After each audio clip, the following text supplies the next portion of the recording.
بسم الله الرحمن الرحيم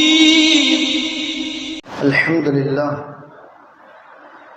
لله رب العالمين والعاقبة للمتقين والصلاة والسلام على سيدنا محمد وآله وصحابه أجمعين. فقد قال الله تعالى في القرآن العظيم: فويل للمصلين الذين هم عن صلاتهم ساهون.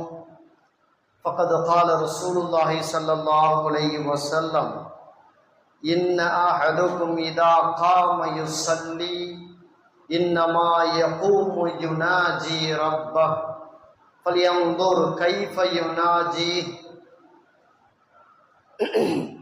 அளவற்ற அருளாளனும் நிகரற்ற அன்புடையனுமாகிய அல்லாஹு தாலாவின் திருநாமம் கொண்டு துவங்குகின்றேன். வான் வையம் புகழ் அனைத்தும் ஏக வல்லோனாகிய வல்லோன் அல்லாஹு தாலா ஒருவன் மீது மட்டுமே என்றென்றும் உரித்தாகட்டுமாக. நபிகள் பெருமானார் ஸல்லல்லாஹு அலைஹி வஸல்லம் அன்னாரின் மீதும் அன்னாரின் வழிவந்த உத்தம சத்திய சஹாபாக்கள், தாபிஈன்கள், தபஅ தாபிஈன்கள், நாதாக்கள், ஷுஹதாக்கள், அவுலியாக்கள், உலகத்தில் பிறந்த மூமினான முஸ்லிமான ஆண்கள் பெண்கள் அனைவர்கள் மீதும், குறிப்பாக நம் அனைவர்கள் மீதும் அல்லாஹ்வுடைய அன்பும் அருளும் என்றென்றும் குன்றாமல் குறையாமல் நிலவட்டுமாக. ஆமீன். அஸ்ஸலாமு அலைக்கும் வரஹ்மத்துல்லாஹி வபரகாத்துஹ். இந்த மாதம் ரஜபு மாதம். ரஜபு மாதம் என்றவுடன் நம்முடைய நினைவுக்கு வருவது மிஅராஜ் தினம், அதை ஒட்டிய தொழுகை. இந்த மாதத்தில் தான் இஸ்லாத்தின் மிக பெரும் கடமையாக, முக்கியமான கடமையாக, இறைவனுக்கு மிகவும் நெருக்கமான அமலாக இருக்கக்கூடிய தொழுகை கடமையாக்கப்பட்ட மாதம். தொழுகை என்பது வயது வந்ததில் இருந்து மரணம் அடையும் வரை ஒவ்வொரு மூமினான முஸ்லிமான ஆண்கள் பெண்கள் உலகத்தில் எந்த மூலை முடுக்கில் இருந்தாலும் தொழுதாக வேண்டும். அல்லாஹு தஆலா தொழுகையை போல் நோன்பு, ஜக்காத்து, ஹஜ்ஜு இப்படி நிறைய அமல்களை நமக்கு கடமையாக்கி இருந்தாலும் மறுமை நாளில் இறைவன் நம்மிடத்திலே கடமைகளை குறித்து கேட்கும் முதல் கேள்வி தொழுகையை குறித்துத்தான். தொழுகைக்கு பிறகுதான் நோன்பு, அதன் பிறகுதான் மற்ற இபாதத்தினுடைய கேள்விகள் தொடரும். ஆனால் எடுத்த மாத்திரத்திலேயே நான் உனக்கு தொழ வேண்டும் என்று சொன்னேனே, சரியாக தொழுதாயா என்ற இதைதான் நாளை மறுமையில் முதல் கேள்வியாக கேட்பான் என்று நபிகள் நாயகம் ஸல்லல்லாஹு அலைஹி வஸல்லம் அவர்கள் நாளை மறுமையில் நடக்க இருக்கும் நிகழ்வுகளை நிறைய பேசியிருக்கிறார். அல்லாஹ் குர்ஆனில் தொழுகையாளிகளை பற்றி உயர்வாக பேசுகிறான். அது போற்றப்பட வேண்டியது, சந்தோஷத்திற்குரியது. ஆனால் சில இடங்களில் அல்லாஹு தஆலா தொழுகையாளிகளை திட்டுகிறான், ஏசுகிறான், சபிக்கிறான் என்றால் அந்த வசனம் நமக்கு வருத்தத்தை தருகிறது. நாம் கொஞ்சம் நம்மை திருத்திக் கொள்ள வேண்டிய அல்லது நம்முடைய தொழுகைகளை முறையாக அமைத்துக் கொள்ள வேண்டிய அவசியத்தில் இருக்கிறோம் என்று விளங்குகிறோம். நம்முடைய நிறைய பேருக்கு மனப்பாடமான இந்த வசனம், இந்த வசனத்துல அல்லாஹ் இப்படிதான் சாடுறான் அப்படிங்கிறது நம்முடைய கவனத்திற்கு வரணும். ஃபவைலுன், ஓடை இருக்கிறது, நாசம் இருக்கிறது, கேடு இருக்கிறது என்று அல்லாஹ் சொல்லுகிறான். லில் முஸல்லீன் அல்லதீனஹும் அன் ஸலாத்திஹிம் சாஹூன், அதாவது கவனமற்ற தொழுகையாளிகளுக்கு கேடு இருக்கிறது என்று அல்லாஹ் சொல்லுகிறான். கவனமற்ற தொழுகையாளிகள், தொழுகையிலே ஒரு பேடுது இல்லாதது, தொழுகையிலே ஒரு உள்ளட்சம் இல்லாமல் ஏதோ கடமைக்கு ஏதோ வந்தோம் போனோம் என்ற பெயரிலே அல்லது தொழாவிட்டால் கேட்பார்களே என்ற பெயரிலே இப்படி தான் தொழுகும் தொழுகையில் கவனமில்லாமல் தொழுவார்களே, அந்த தொழுகையாளிகளுக்கு கேடு என்று அல்லாஹ் யாசித், அதாவது திட்டி ஏசி அல்லாஹ் இந்த வசனத்துல பதிவு செய்திருக்கிறான் என்று பார்க்கிறோம். அப்ப தொழுகிறது எல்லாம் நன்மையான கேட்டா இல்ல. கவனத்தோடு, இறையச்சத்தோடு, ஒழுக்கத்தோடு, முறையாக பேணி தொழுதான் நல்லது.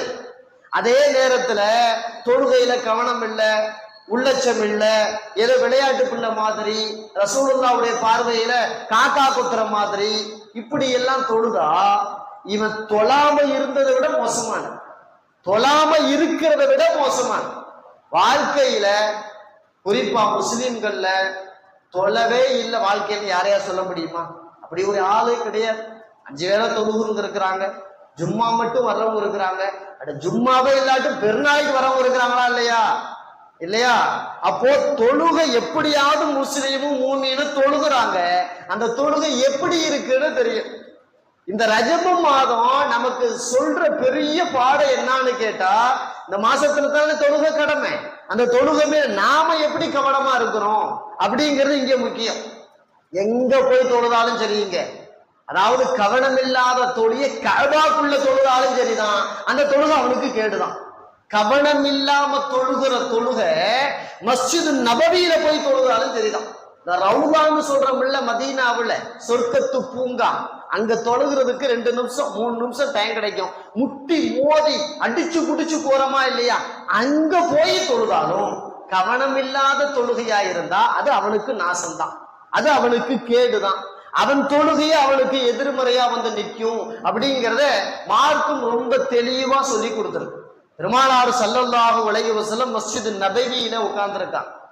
புகாரியில, முஸ்லிம்ல, இந்த மாதிரி நிறைய நூல்கள்ல இந்த செய்தி பதிவு செய்யப்பட்டிருக்கு. ரசூலுல்லாஹ் பள்ளியில உட்கார்ந்து இருக்கும் பொழுது ஒரு தோழர் வர்றாரு, அதாவது பர்லு அல்லாத தொழுகை, அவர் பாடு கட கட கடன் தொழுகிறார். தொழுது முடிச்சுட்டு ரசூலுல்லாஹ்ட்ட போய் சலாம் சொல்றாரு. ரசூலுல்லாஹ் பதில் சலாம் சொன்னாங்க. சொல்லி முடிச்சுட்டு அப்ப சொன்னாங்க அவரை பார்த்து, இர்ஜி ஃபஸல்லி ஃபஇன்னக லம் துஸல்லி, தம்பி நீ போய் மீண்டும் அதே தொழுகையை தொழு அப்படின்னா. இதுக்கு முன்னாடி நீ தொழுதல்ல, அந்த நியத்து எந்த நியத்துல தொழுத அந்த தொழுகையை நீ மீண்டும் போய் தொழு அப்படின்டா. அவர் மீண்டும் போய் தொழுதார். ரசூலுல்லாஹ் சொன்னாங்க நன்மை இருக்கும், போய் தொழுதுட்டார், கேள்வியே கேட்கல. 2வது தொழுதுட்டு வந்து அதே மாதிரி தொழுதார். அதே மாதிரி தொழுதுட்டு வந்து ரசூலுல்லாஹ்ட்ட சலாம் சொன்னார். ரசூலுல்லாஹ் மீண்டும் போய் தொழுப்பான்டா. இந்த மாதிரி 3 முறை நடந்துச்சு. 3 முறை நடந்த பிறகு அவர் உஷாராயிட்டார். நாம தொழுதுல ஏதோ பிரச்சனை இருக்கு போல இருக்கு, அததான் மீண்டும் மீண்டும் தொழுன்னு ரசூலுல்லாஹ் சொல்றாங்க. அப்ப அவரு கேட்டாரு, உங்களை சத்தியத்தின் மீது அனுப்பினானே அந்த இறைவன் மீது சத்தியமாக, மா ஹஸீனு கைரஹு, யா ரசூலுல்லாஹ் இதை விட அழகா எனக்கு தொழ தெரியாது. நான் எவ்வளவு அழகா தொழ முடியுமோ தொழுதேன், அதுவே சரியில்லைன்னு சொல்லிட்டீங்க, இதை விட எனக்கு அழகா தொழுகிறதுக்கு தெரியாது. எப்படி அழகா தொழணும் நீங்க எனக்கு சொல்லி கொடுங்க, நான் அதன் பிரகாரம் தொழுதுக்கிறேன் அப்படின்னு சரணாயிட்டார். தான் தொழுகையில தப்பு இருக்குது, எப்படி தொழணும்னு தெரியாம இருக்கிறோம், கத்துக் கொடுங்கோண்டு. இன்னைக்கு பள்ளியில இருக்க இமாம் ஒருத்தர் தொழுதுட்டு வந்தோன்னே, பாய் நீங்க தொழுகு சரியில்லை, தீமுன் தொழுங்க அப்படி 2-3 முறை திருப்பி விட்டோன்னு வைங்க, அஜர்த்துக்கும் அவருக்கு நடக்காத சண்டையெல்லாம் நடந்துரும் இல்லையா? நம்ம தொழுகை சரியா இருக்கிறது நாமளா முடிவு பண்ணிக்கிறோம். எத்தனை பேர் தொழுகை சரியா இருக்கு, அப்படி யாராவது ஒருத்தவங்க திருத்தம் பண்ணி கொடுத்தா எத்தனை பேர் அதை ஏத்திருக்கிறோம்? அதை யோசிக்கணுமா இல்லையா? சஹாபாக்கள் குணமே என்னன்னு கேட்டா, குறைன்னு சுட்டி காட்டிட்டா உடனே அதை எப்படி சரி செய்கிறதுன்னு சிந்தனை போகுமே தவிர குதர்க்கமா சிந்திக்க மாட்டாங்க, எதிர்வாதம் பேச மாட்டாங்க. இதுதான் நபி தோழர்களுக்கு நமக்கும் உள்ள வித்தியாசம். அப்போ பெருமானார் ஸல்லல்லாஹு அவர்கிட்ட சொன்னாங்க, எப்படி தொழுகணும்னு கேட்டா, அல்லாஹு அக்பர் கையை கட்டு, கையை கட்டுன பிறகு குர்ஆன்ல இருந்து உனக்கு என்ன ஓத தெரியுமோ அதை ஓது, நிதானமா நிறுத்தி அழகா ஓது. அடுத்து ருக்கு போ, குனிஞ்சு கொஞ்ச நேரம் அதுல என்ன ஓதணுமோ அதை நிதானமா ஓது. அரசலா கடப்படன்னு செய்யாத, மெதுவா நிதானமா ஓது. மீண்டும் தெளிவா எழுந்து நில்லு. எப்படி கியாமுல இருந்து மீண்டும் தெளிவா, ருக்குல இருந்து மீண்டும் கியாமுக்கு தெளிவா எழுந்து நில்லு. அதன் பிறகு சஜிதாவுக்கு போ, அங்க ஓத வேண்டியதை நிதானமா ஓதிட்டு சிறு இருப்புல தெளிவா உட்காரு அப்படின்னு ஹதீஸே இருக்கு. நம்ம பெரும்பாலும் மக்கள் சிறு இருப்புல என்னன்னே தெரியாம இருக்கிறோமே. 30 வருஷம் தொழுகிறார் ஆஜியார், 40 வருஷம் தொழுகிறார் ஆஜியார், அந்த சிறு இருப்பு என்னன்னு முறை தெரியல. சிறு இருப்புல தெளிவா உட்காரணும், மீண்டும் 2வது சஜிதா போகணும், அதன் பிறகு எழணும் அப்படின்ட்டு 4 ரக்காயத்து தொழுகையை பெருமானார் ஸல்லல்லாஹு அலைஹி வஸல்லம் அவர்கள் அவருக்கு தெளிவா கத்துக் கொடுத்தாங்க. அதன் பிரகாரம் அவர் அப்படித்தான் தொழுதாரு அப்படின்னு வருதுன்னு பாருங்களேன். ஆனா இன்னைக்கு நாம இப்படித்தான் தொழுகிறோமா? கொஞ்சம் யோசிக்கணுமா இல்லையா? தக்பீர் கட்டின பிறகு எதையாவது ஓதுறோம், ஆனா ருக்கு சரியா இருக்கா? இந்த ருக்குவோட நிலை என்னங்க? அவங்கவுங்க விருப்பத்துக்கு ருக்கு செய்யறாங்க, அது வந்து ருக்குதான் ஆக மார்க்க சட்டம். பெருமானார் ஸல்லல்லாஹு அலைஹி வஸல்லம் சொல்லி கொடுத்தோம், நீ ருக்குவுல இருந்தேன்னா ஒரு முதுகு மேல ஒரு பானையை வச்சா தண்ணி ஊத்தி அந்த பானை கீழே விழக்கூடாது.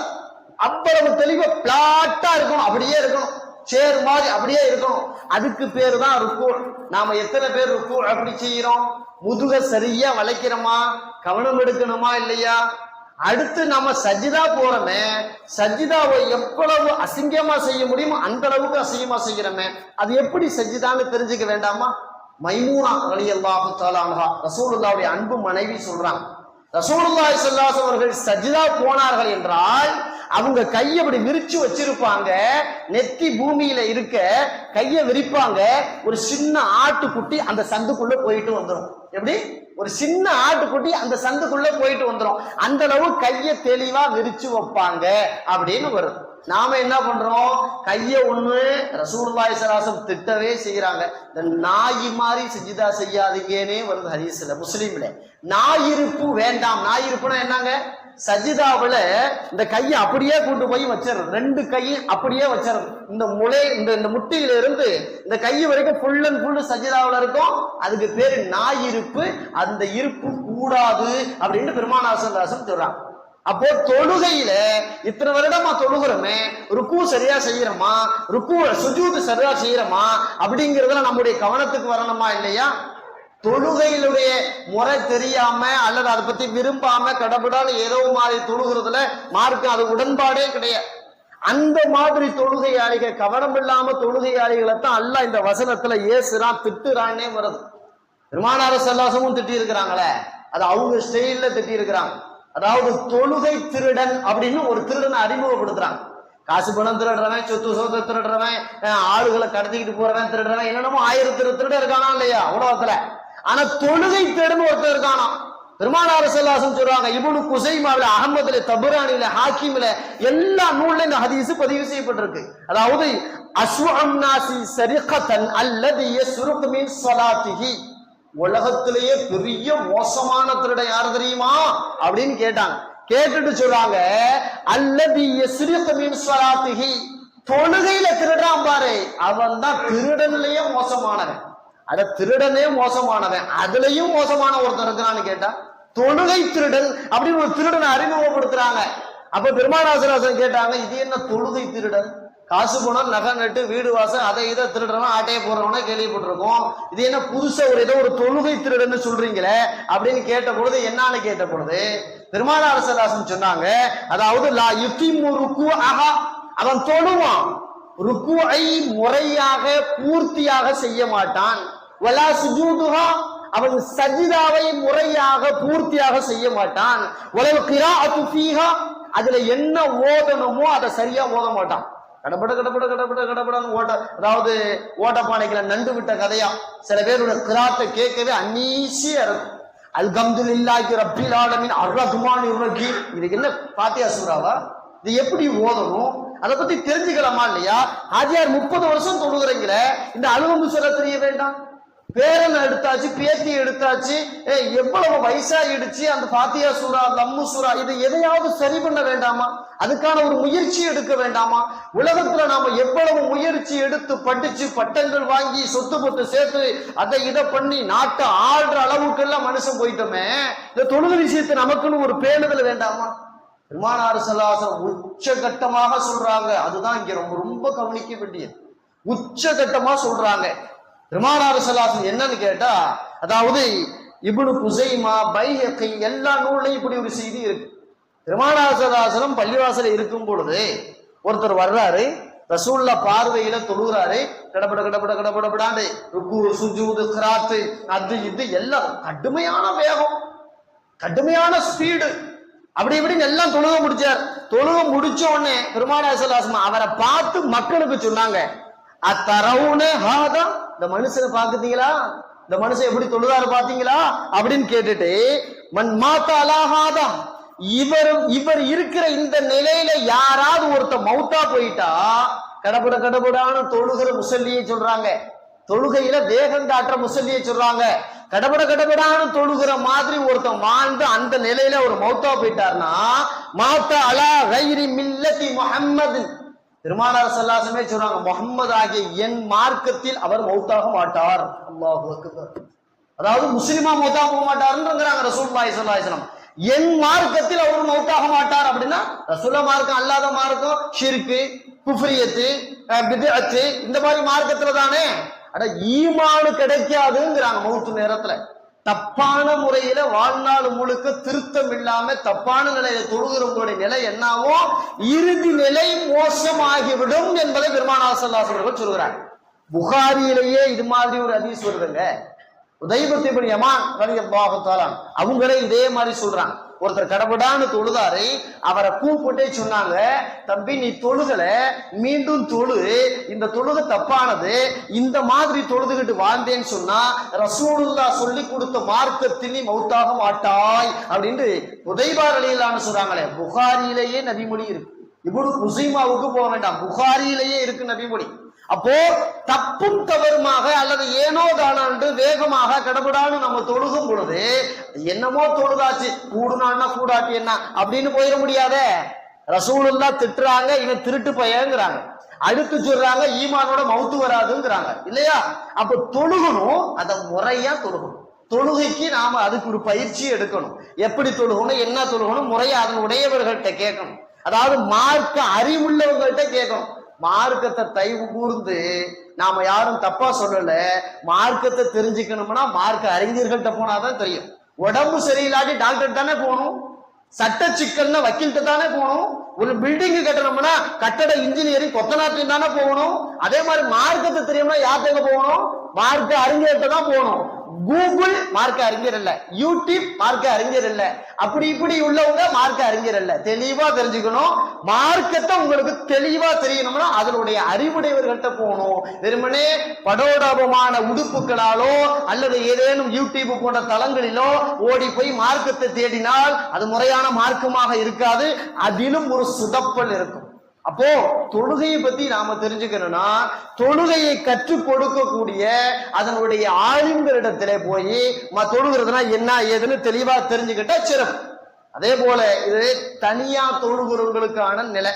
இப்படி தொழக்கூடாதுன்னு சொல்லிவிடலாம்னு வைங்களேன். இந்த இமாம் ஜமாத்துக்குள்ளேயும் எத்தனை பேர் தெரியுங்களா தப்பா தொழுகிறாங்க. இந்த இமாமை பின்தொடர்ந்து கையை கட்டியாச்சு. கையை கட்டினோட பாய் என்ன நினைச்சுக்கிறாரு, எல்லாம் அஜர்த்து பார்த்துக்குவார், எப்படி எல்லாம் அஜர்த்து பார்த்துக்குவார், எல்லாம் அவர் தலையில விழுந்துரும், நாம எப்படி வேண்டாலும் அப்படி இப்படி இருந்துக்கலாம், இமாமை தொடர்ந்து பின்தொடர்ந்துன்னு சொல்லிட்டோம்ல அப்படின்னு தப்பா விளங்கி வச்சுக்கிறாங்க. பெருமானார் ஸல்லல்லாஹு அலைஹி வஸல்லம் தொலை வைக்கிறாங்க, மஸ்ஜித் நபவியில இமாமா இருந்து தொலை வைக்கிறாங்க.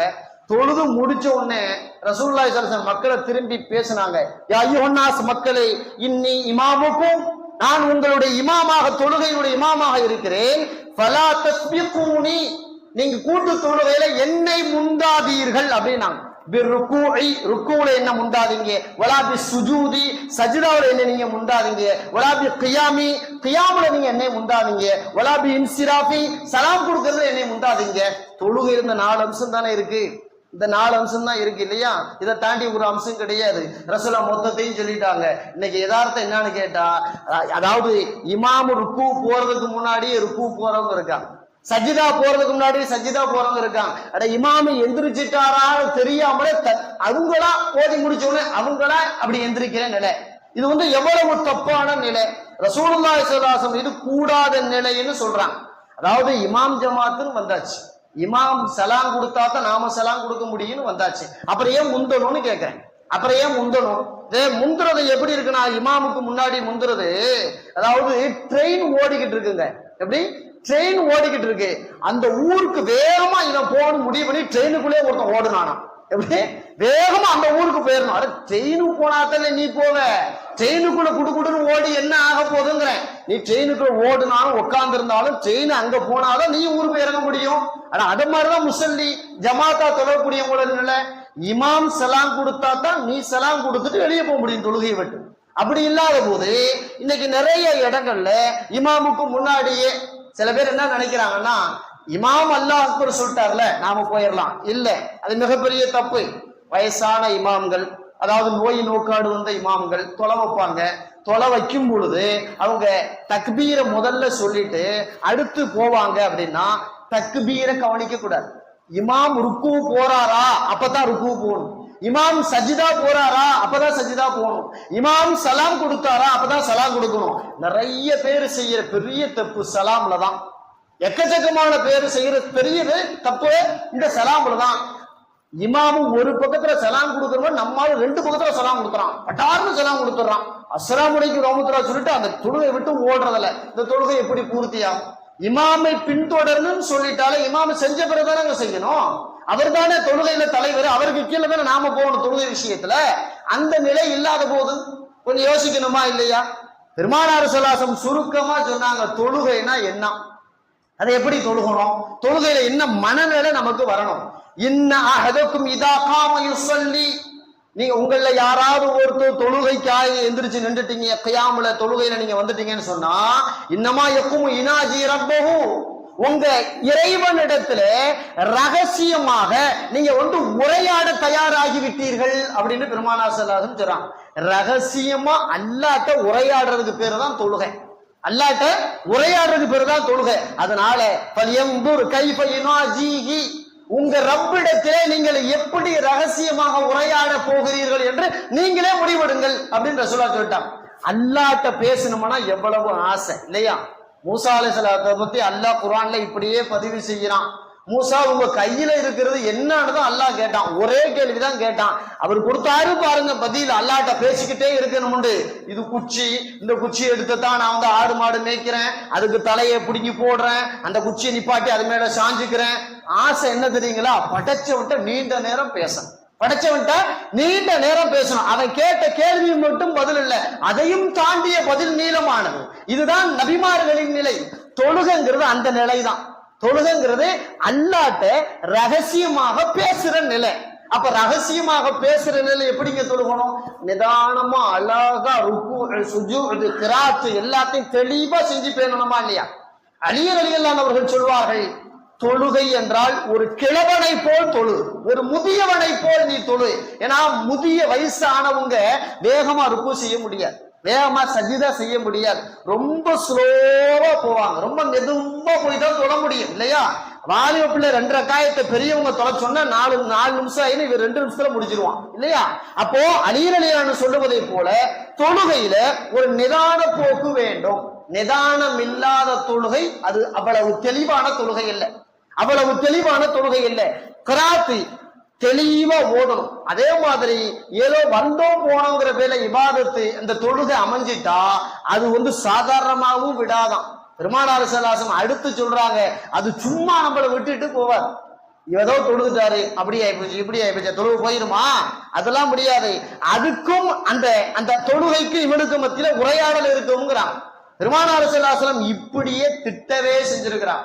இமாம் ஜமாத்து தொழுகையில இமாமுக்கு முன்னாடி முந்தி ஒரு தொழுதா அவர் நில நாளைக்கு என்ன ஆகும்னு கேட்டா இப்படியே முஸ்லிம்ல நபி மணி போறது. அதாவது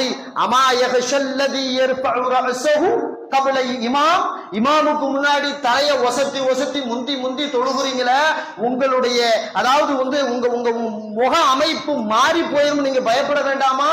ஐயோ ஹப்பில் அல்லாஹ் ஹிமார், அல்லாஹ் பாதுகாப்பானாக. அதாவது அவருடைய தலைப்பகுதி கழுதையின் தலையாக மாறிவிடுமே, அந்த நிலை பயப்பட வேண்டாமா? இப்படி கழுதையின் முகமாக முகம் மாறி போயிடுமே, பயப்பட வேண்டாமா உனக்கு, இமாமுக்கு முந்திரி ஏண்டாங்க. எங்களுடைய ஆசிரியர்கள் இந்த ஹதீஸ சொல்லும் பொழுதே ஒரு வரலாறையும் சேர்த்து சொல்லுவாங்க. அதாவது ஹதீசு துறையினுடைய விற்பனர் அவர் பாடம் நடத்தும் போது மூஞ்சிய கும்பளைங்க மாதிரி மூடிக்கிட்டு தான் பாடம் நடத்துவாராம். ஏன் மூடிக்கிட்டு நடத்துவார்னு பல பேருக்கு தெரியாது. ஒரு துணிச்சலான மாணவன் கேட்டே போட்டான் கேள்வி, பொம்பளைங்க மாதிரி நீங்க நிக்காபு போட்டுக்கிறீங்களே உஸ்தாது ஏந்து? அப்பதான் அவர் சொன்னாராம், வேற ஒண்ணும் இல்லப்பா, உங்களுக்கு இருக்கிற அழகான முகம் தான் எனக்கும் அல்லாஹ் தந்தான், ஆனா நான் கொஞ்சம் அதிக பிரசங்கித்தனமா இமாம் ஜமாத்தோடு தொழுகும் பொழுது முந்தி தொழுதுபிட்டேன், இப்ப என் முகம் கழுத முகமா மாறிடுச்சு, அதை நான் காட்ட விரும்பலப்பா அப்படின்டா. அதாவது இந்த ஹதீஸை சொல்லக்கூடிய நம்முடைய ஆசிரியர்கள் இந்த விளக்கத்தையுமே சேர்த்து சொல்வார்கள். அதாவது கழுதையின் முகமாக மாறினாலும் ஆச்சரியப்படுவதற்கில்லை, இமாம் ஜமாத்தோடு தொழுகும் போது இமாமை முந்தி போகுதல். அப்ப இமாம் ஜமாத்துக்கு மட்டுமல்ல, எல்லா நேரங்களிலையும் தொழுகையினுடைய பேணுதல் வேண்டும். அதாவது பைஹக்கில இப்படி ஒரு நபி மொழி பதிவு செய்யப்பட்டிருக்கு. ஒரு ஆளு தொழுகிறான்னு வைங்களேன், அது இமாம் ஜமாத்தோ தனியாவோ எப்படியோ எங்க தொழுதாலும் சரிதான், தொழும் பொழுது அல்லாஹ் தஆலா 2 மலக்குமார்களை சாடி இருப்பான். அந்த மலக்குமார்கள் பதிவு செய்வாங்க தொழுகை. எல்லா நேரமும் பதிவு செய்யற மலக்கு அது தனி, தொழுகையை பதிவு செய்யற ஸ்பெஷல் மலக்குமார்கள் உண்டு. அவங்க வலது இடதுன்னு சொல்லி உட்கார்ந்து தொழுகையை பதிவு செய்வாங்க. அப்படி பதிவு செஞ்சு அந்த தொழுகை அவர் அழகா தக்பீர் கட்டினதுல இருந்து ரொம்ப தெளிவா தொழுதுட்டார்னா அந்த தொழுகையை அல்லாஹ் தஆலா அதுக்கு ஒரு நூறானியல், ஒரு ஒளியை தந்துருவான். அந்த தொழுகையை அந்த பதிவு செஞ்சவங்க அழகா அப்படியே தூக்கிட்டு போவாங்க. போகும் பொழுது அந்த வானத்தின் கதவுகள் திறக்கப்படும். வானத்தின் கதவுகள் திறந்து அல்லாட்டையே போயிடும் அப்படிங்கிறாங்க பெருமானார் ஸல்லல்லாஹு அலைஹி வஸல்லம். நேரடியாக ரப்பு போய் சந்திக்கும். சந்திச்சு அல்லாட்ட சொல்லுமா, இறைவா இவன் என்ன அழகா தொழுதுட்டான், நான் இவனுக்கு சிபாரிசு செய்கிறேன், இவன் நல்லபடியா நாளைக்கு மறுமையில வெற்றி அடையணும், இவனுக்கு நான் சிபாரிசு செய்யறேன்னு சொல்லுமா. சொன்னது மட்டுமல்ல, அழகா தொழுதார்ல அந்த முஸல்லியை பார்த்து இந்த தொழுகை பேசும் என்கிறார்கள் பெருமானார் ஸல்லல்லாஹு அலைஹி வஸல்லம் அவர்கள். ஹஃபிலக்கல்லாஹு கமா ஹஃபில்தனி, என்னை நீ அழகாக தொழுது முடித்தாய், அல்லாஹ் உன்னை அழகாக பாதுகாப்பானாக அப்படின்னு அந்த தொழுகை இவருக்காக துவா செய்து, இவருக்காக அல்லாட்ட பரிந்து பேசுது, இவருக்காக நாளைக்கு கபரிலே ஒளியா இருக்குது, மறுமையில ஒளியா இருக்குது. ஒருத்தர் இப்படி தொழுகையை வந்தோம் போனங்கிற பேர்ல ருக்குவும் இல்ல, சஜ்ஜதாவும் இல்ல, எந்த கிராத்தும் இல்ல, அப்படியே இருந்தாலும் அறையும் குறையுமா அப்படி இப்படின்னு வாய்க்கு வந்தபடி தொழுகிறாருன்னா அந்த தொழுகையும் அந்த அந்த அந்த மலக்குமார்கள் எடுத்துக்கிட்டு வானத்துக்கிட்ட போவாங்க. அதுக்கு ஒளி இருக்காது, கண்ண கரேன்னு ஒரு உருவத்தை அல்லாஹ் அதுக்கு தந்துருவான். அதாவது இருள் மாதிரி அந்த தொழுகை ஆயிடும். வானத்தின் பக்கம் போகும் பொழுது வானத்தின் கதவுகள் மூடப்படும், இந்த தொழுகை ஏற்றுக்கொள்ளப்படாதுன்னு சொல்லிட்டு அந்த மலக்குமார் வேகமா வந்து பெருமானார் ஸல்லல்லாஹு அலைஹி வஸல்லம் நமக்கு புரியறதுன்னு சொல்றாங்க, கந்தல் துணியை போல சுருட்டப்பட்டு தொழுதவன் முகத்திலேயே வீசு அப்படின்னு நல்லா சொல்லிடுவான். தொழுகையின் முகத்திலே வீசுறதோட முடிஞ்சிருவான்னு கேட்டா இல்ல, எப்பா அழகா தொழ வேண்டிய என்ன கண்ணன் கரேன்னு தொழுது வீணாக்கிட்டே இல்ல அப்படின்னு அந்த தொழுகை இவனுக்கு சபிக்கும். எப்படி என்னை நீ வீணாக்கியதை போல், கருப்பாக்கியதை போல், அருவருப்பாக ஆக்கியதை போல் அல்லாஹ் உன்னை வீணாக்கட்டும் அப்படின்னு தொழுகை அவனுக்கு பத்துவா செய்யும் அப்படின்னு பெருமானார் ஸல்லல்லாஹு அலைஹி வஸல்லம் அவர்கள் சொல்லுகிறார்களே. அப்ப தொழுதா சிபாரிசு பண்ணும், அல்லாட்ட சிபாரிசு, நமக்கு துவா. அந்த தொழுகை சரியில்லாட்டி அல்லாட்ட போறதுக்கு வேலையே இல்லை, நமக்கு எதிராக சாபமாக தொழுகை அமைந்து விடுமே என்று பெருமானார் ஸல்லல்லாஹு அலைஹி வஸல்லம் சொல்லுகிறார்களா இல்லையா? அப்ப தொழுகையில இவ்வளவு பேணுதலோடு தொழுகணும். அதே போல தொழுகையில குறிப்பா சஜிதாவுல 7 உறுப்பு சஜிதா செய்யணும். 7 உறுப்பு, 7 உறுப்புல ஒரு உறுப்பு செய்யாட்டாலும் சஜிதா இல்ல, தொழுகை இல்ல, அது தொழுகையினுடைய நிலைக்கே வராது. நெத்தி முதல்ல, 2 கை 3 ஆகி போச்சு, 2 முட்டு 5 ஆகி போச்சு, 2 விரல்கள் அதாவது காலுடைய விரல்கள், மொத்தத்துல 7 உறுப்பு. கொஞ்சம் யோசிங்களேன், சஜிதா போகக்கூடிய பல பேரு சஜிதாவுல 2 காலையுமே தூக்குறாங்க. எப்படி 2 முட்டு சஜிதாவுல இருக்கல, பூமியில 2 காலையுமே தூக்குறாங்களே, தொழுகை உடனே முறிஞ்சு போயிருமே, உடனே முறிஞ்சு போயிரும் தொழுகை. ஏன்னா தொழுகையில பர்லுல அந்த சஜிதாவுல 7 உறுப்பு பர்லுங்க. பர்லு செய்யாட்டி வாஜிப விட்டா சஜிதா செய்யலாம், பர்லே விட்டா எப்படி? பல பேர் எப்படி தொழுகிறோம் நம்ம யோசிக்கணுமா இல்லையா? யோசிக்கணும். சஜிதாவுல 2 காலை தூக்குறாங்களே, ஒரு விரல் இருந்தாவது பரவாயில்ல, 2ஐயும் தூக்கிறாங்க, 2 விரலும் காலில், ஏன்னா முட்டி பேலன்ஸ் இருக்கான், அப்படியே தூக்கிறாங்க. நம்ம சர்க்கஸுக்கா வந்திருக்கிறோம், யோசிக்க வேண்டாமா? எப்படி எல்லாம் தொழுகணும், எப்படி எல்லாம் தொழக்கூடாது, தொழுகை நமக்கு நன்மையா தீமை, இதெல்லாம் யோசிக்க வேண்டாமா? நாம எங்க தொழுதாலும் சரிதான், காபாவுக்குள்ள, மஸ்ஜித் நபவியில, இதன் பைத்துல் முகத்தஸ்ல, வேற நீங்க உங்க ஊர் பள்ளிவாசல்ல, நீங்க எந்த இடத்துல போய் தொழுதாலும் இஸ்லாமிய முறை பிரகாரம் பேணி தொழுதால் தான் அது தொழுகை. இல்ல என்ன தொழுகை கிடையாது, இல்ல என்ன தொழுகை கிடையாது.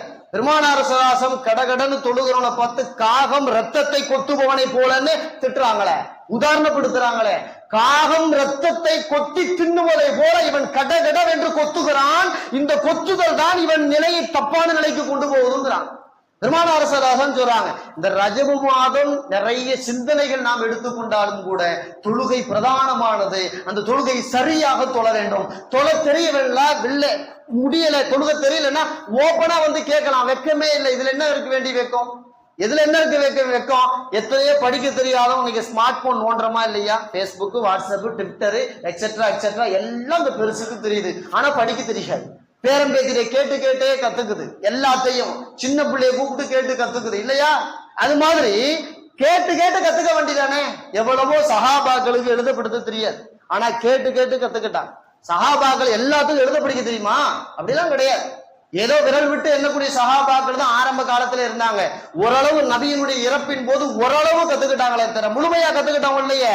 அப்போ கேட்டு கேட்டு கத்துக்கொண்டார்களா இல்லையா சஹாபாக்கள், நபித்தோழர்கள்? இப்ப நாம ஏன் அதை மாதிரி கேட்டு கத்துக்க கூடாது தொழுகை விஷயத்துல? அப்ப தொழுகையில இந்த கவனம் நமக்கு தேவை.